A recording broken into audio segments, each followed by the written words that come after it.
Bonjour à tous, bienvenue pour cette nouvelle pause café révision. Attends, je me fais un thé, tu veux un café ou pas? Bah ouais, comme d'habitude, s'il te plaît. Allez, on est parti. Allez, aujourd'hui on s'attaque à une question existentielle pour tout cuisinier et surtout pour tout gestionnaire. Comment choisir le bon produit en fonction de son concept de production? En clair, est-ce qu'on fait tout soi-même de A à Z, à partir de produits bruts, on cuisine vraiment, ou est-ce qu'on s'appuie sur des produits transformés par l'industrie agroalimentaire? Alors quand je dis s'appuyer sur l'industrie agroalimentaire, ça peut être en partie ou totalement. Exactement. Alors, l'objectif de notre cours, il est très opérationnel. 1. Il faut savoir maîtriser les caractéristiques des produits. En 2. Comprendre l'intérêt et les limites des produits transformés ou industriels. Et en 3. Savoir prendre une décision en fonction du contexte, du nombre de convives et de la main-d'œuvre disponible. Alors, Raph, on va commencer par le modèle traditionnel. Un cuisinier qui va acheter ses produits frais, bruts et artisanaux. Le cours insiste bien sur le fait que cela demande de sacrées compétences, non? Ah bah oui, c'est clair. Pour transformer un produit brut et en tirer sa quintessence, le cuisinier doit maîtriser sur le bout des doigts ses caractéristiques, sa saisonnalité, ses qualités organoleptiques. Et puis, bien connaître son produit frais, c'est aussi le meilleur moyen de négocier le juste prix avec les producteurs. Et si on regarde le tableau des avantages du cours, ça saute aux yeux de toute façon. On a un contrôle total de la fraîcheur, les qualités gustatives sont optimales, on peut laisser libre cours à sa créativité et surtout on dégage une bonne marge brute sur le coût matière. Et oui, bien sûr, mais attention à la contrepartie. La colonne des inconvénients, elle est lourde quand même. Travailler du frais, ça exige une main-d'œuvre nombreuse et qualifiée, ce qui pèse très lourd sur la masse salariale. Donc il faut également penser aux locaux spécifiques, comme une légumerie, une zone de boucherie, et du matériel de transformation qui peut être lourd et coûteux pour pouvoir respecter l'hygiène et assurer de bonnes qualités, de bonnes conditions de travail au personnel. Ouais, et à l'opposé, on a aussi l'industrie agroalimentaire qui propose aujourd'hui tous les types de produits, du premier prix au haut de gamme. Et trouver le produit adéquat peut s'avérer compliqué, non? Oui, c'est vrai. Là, l'argument massue pour le gestionnaire, c'est la rapidité de mise en œuvre de ce type de produit. Comme le produit arrive déjà épluché, taillé, pré-cuit ou carrément prêt à servir, on réalise une économie gigantesque sur le temps de main-d'œuvre et on évite des pertes de matières premières lors de l'épluchage. Donc ça peut être intéressant. Mais du coup, le choix du bon produit est fondamental là aussi. Le cours, il note d'autres points forts essentiels pour la gestion. Le coût matière par portion est fixe et il est connu à l'avance. Pas de surprise sur les fiches techniques. Donc.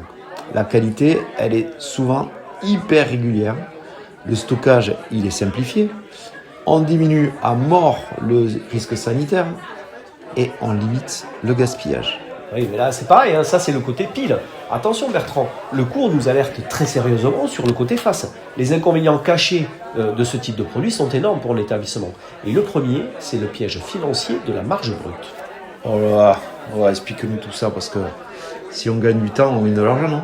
Alors oui, dans l'absolu c'est vrai, mais ça peut être une illusion si on calcule mal. L'industriel, lui, il a épluché, il a découpé, il a parfois même cuit à ta place le produit, et il ne travaille pas gratuitement, c'est normal. Donc tout cela va être intégré dans son prix de vente. Résultat, ton coût matière de départ, en général, est beaucoup plus élevé que si tu avais acheté un produit brut. Exemple, si tu achètes, je sais pas moi, un rôti de saumon prêt à cuire, ben forcément, il coûte plus cher au kilo que si tu achètes du saumon entier, par exemple. Ta marge brute s'effondre et tu te retrouves coincé avec un coût portion qui peut être très lourd et que tu vas devoir répercuter sur le client. C'est pas le seul problème, hein. Il y a aussi un risque majeur pour l'image de marque de ton restaurant auprès de tes clients, non? Ah ben oui, ça c'est le deuxième gros point noir, ou peut-être même le premier, tout dépend des priorités de chacun. Aujourd'hui, les consommateurs cherchent de l'authenticité. Si un client se rend compte que tu lui sers une tarte ou un plat entièrement industriel que tu as juste réchauffé, et qu'il aurait pu lui-même acheter au supermarché du coin, ça c'est une catastrophe pour ta réputation. L'établissement perd toute sa crédibilité et sa valeur ajoutée. Et puis, comment te différencier d'un voisin qui proposerait exactement le même plat? C'est quand même compliqué. À moins que tu le caches pas. Il y a des entreprises notamment et des restaurants. Si on voit tous les buffets à volonté type asiatique, eux se cachent pas de faire du produit industriel. Et donc, quand on ne te cache pas les choses, forcément tu es au courant et tu acceptes plus facilement l'état de fait. Exactement. Effectivement, si c'est proposé à un prix qui est cohérent, en fait, il n'y a pas de problème et il y a de la place pour tout le monde. Il y a de la place pour des produits entrée de gamme. Tout le monde ne peut pas aller manger au restaurant ou dans des restaurants étoilés. Donc ça, c'est pas un problème. L'important, c'est de ne pas tromper le client et de ne pas abuser sur les prix. Surtout que si on utilise des produits souvent industriels, c'est la mort de la créativité. Ah ben oui, mais ça c'est quand même vraiment dommageable pour la profession et puis même pour l'intérêt du personnel. Alors effectivement, un personnel qui n'a pas été formé, il va pouvoir quand même bricoler quelque chose et s'en sortir. Par contre, c'est vrai qu'un cuisinier qui aime la cuisine, lui, il va être quand même vraiment très limité. Le chef devient un simple exécutant, ouvre-boîte, chauffeur de plat, tout ce que tu veux. Il perd sa signature culinaire puisqu'il dépend à 100% du catalogue de ses fournisseurs. Et puis, si son fournisseur change sa recette ou s'il est en rupture de stock, alors là, c'est la fin. Ton menu s'écroule et puis t'es plus maître de ton savoir-faire. Ouais, finalement, tu maîtrises plus grand-chose. En clair, si l'industrie elle apporte du confort et de la sécurité sur les volumes, elle confisque la marge financière, si j'ai bien compris. En partie, oui. L'identité de la carte et la liberté du cuisinier. Mais on peut s'apercevoir qu'il y a tellement de gammes que tout n'est pas blanc ou noir. Et c'est souvent la vérité est au milieu. Exactement. Ça, c'est une expression qu'on aime bien, effectivement. Que toi, tu aimes bien. Moi, j'aime moins, mais toi, tu l'aimes bien. C'est vrai. Alors, pour bien faire comprendre cette balance-là aux élèves, dans le cours, on a fait 2 situations qui sont radicalement différentes. D'un côté, on a pris une prestation pour le Rugby Club de Cestas, avec 400 convives à servir d'un coup dans un concept de cuisine de distribution plus.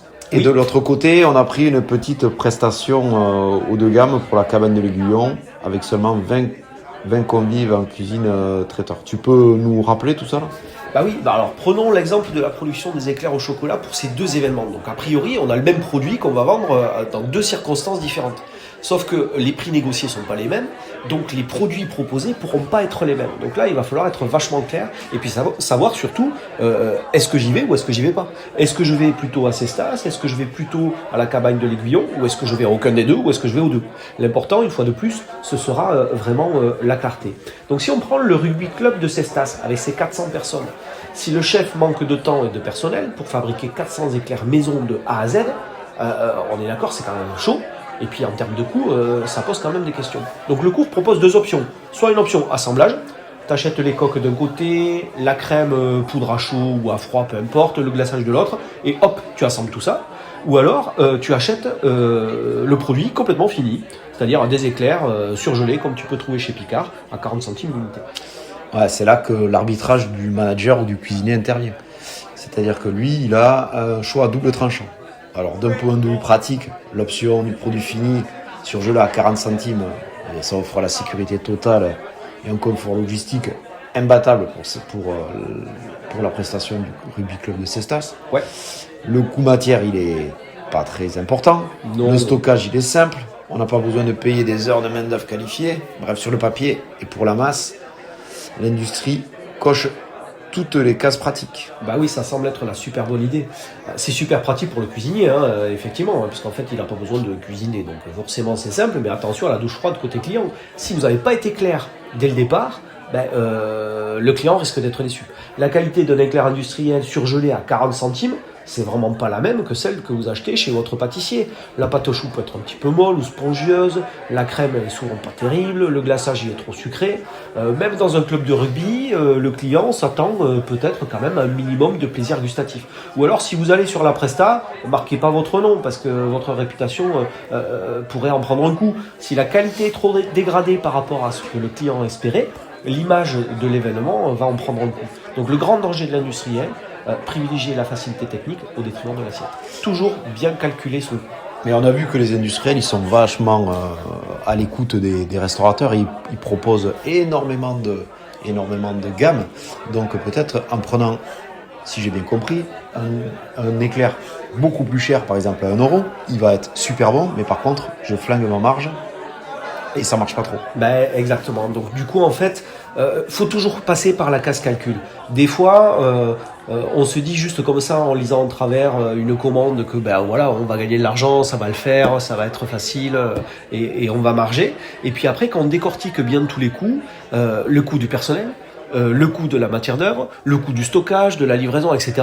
Quand on fait vraiment une étude plus complète, des fois, ce qui semble être le super bon plan, c'est pas forcément le super bon plan. Donc toujours bien analyser le contexte et calculer ses coûts. Ouais, et quand on prend l'exemple de la cabane de l'Aiguillon, là on cherchait tout l'inverse, on avait un petit volume, on avait une main d'œuvre disponible, qui pouvait largement absorber la fabrication artisanale, mais surtout le client ici paye le prix fort pour une expérience. Alors si tu lui sers le même éclair qu'au rugby club de Cestas, forcément il va se sentir trompé. Et à ce niveau de gamme, l'attente du client exige du fait maison et de la créativité et une qualité organoleptique supérieure. Exactement. En résumé, le manager il doit toujours se poser la question, est-ce que le gamme pratique que m'offre le produit de l'industrie agroalimentaire ne va pas briser la promesse de qualité que j'ai faite à mon client? Ça, c'est le vrai arbitrage. Ok, j'ai bien compris tout ça. Allez, on résume notre boîte à outils pour le prochain contrôle. C'est vendu. Allez, produit brut artisanal idéal pour valoriser le savoir-faire, la créativité et la marge coût matière. Mais ça exige beaucoup de main-d'œuvre qualifiée et des locaux adaptés. Et ensuite, je te laisse finir. Donc il y a le produit, par opposition au produit brut et artisanal, on va avoir le produit qui va être transformé, le produit qui est issu de l'industrie agroalimentaire. Lui, il va être idéal pour la gestion des grands volumes, le gain de temps, la maîtrise des coûts fixes. Si vous n'avez pas du personnel en quantité ou très qualifié, en revanche, ça limite la créativité et l'image de marque. Ça limite la créativité, l'éclair qui est déjà prêt et qui a juste à décongeler, effectivement, vous apportez aucune créativité dessus, par exemple. Puis l'image de marque, on en a déjà parlé. Tu peux nous parler de la dernière règle d'or ? Ouais, la règle d'or, il n'y a pas de bons ou de mauvais produits. Il n'y a que des produits adaptés au contexte et au concept de votre établissement.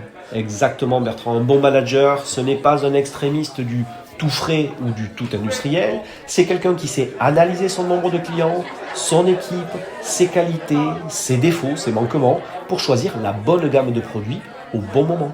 Et toujours gagner de l'oseille. Oui, quand même. On est quand même une entreprise commerciale. Il faut dégager de la marge. Allez, moi j'y vais. On se retrouve peut-être pour un nouveau podcast bientôt. Ouais, ça marche. À très vite. Allez, salut.